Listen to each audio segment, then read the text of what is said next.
নোয়াখালীর কোম্পানিগঞ্জে পুত্রবধূকে ধর্ষণের অভিযোগে শ্বশুর আহসান উল্লাহকে গ্রেপ্তার করেছে পুলিশ। রোববার দুপুরের দিকে আসামিকে গ্রেপ্তার দেখিয়ে নোয়াখালী চিফ জুডিশিয়াল ম্যাজিস্ট্রেট আদালতে সোপর্দ করা হয়। এর আগে সোমবার দিবাগত রাত 3:15টার দিকে এ ঘটনা ঘটে। অভিযোগ পেয়ে শনিবার রাতে উপজেলার চর পার্বতী ইউনিয়নের 1 নম্বর ওয়ার্ডের নিজ বাড়ি থেকে তাকে গ্রেপ্তার করে পুলিশ।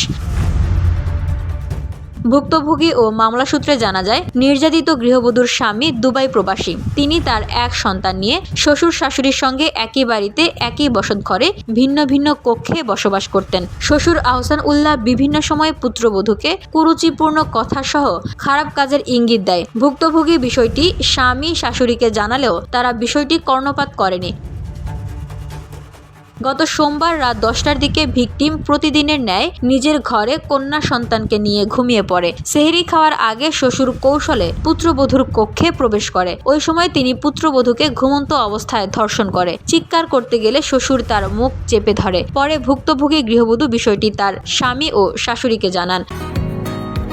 বসুন্ধরা, উত্তরা, বনশ্রী, কুড়িল ও বাড্ডা সহ রাজধানীর বিভিন্ন স্থানে অভিজাত ও অত্যাধুনিক মানের ফ্ল্যাট কেনার এক নির্ভরযোগ্য প্রতিষ্ঠান প্লেজেন্ট প্রপার্টিজ লিমিটেড। তাই আপনার স্বপ্নের আবাসনের জন্য আজই যোগাযোগ করুন।